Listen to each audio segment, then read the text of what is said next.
في صيف عام 2017 هز انتقال نيمار عالم كرة القدم. كان نيمار النجم البرازيلي اللامع في برشلونة محط أنظار باريس سان جيرمان الطامح.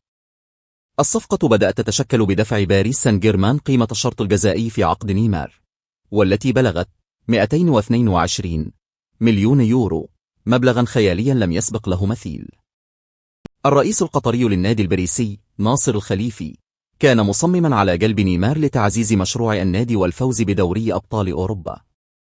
المفاوضات كانت سرية ومعقدة، وشملت لقاءات في أماكن مختلفة. في النهاية وافق نيمار على الانضمام إلى باريس سان جيرمان بعقد يمتد ل5 سنوات وبراتب ضخم.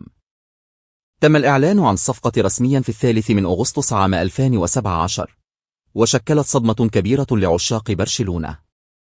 انتقال نيمار إلى باريس سان جيرمان كان مدفوعا برغبة اللاعب في أن يكون النجم الأوحد في الفريق، بالإضافة إلى الطموح المالي والرياضي لباريس سان جيرمان.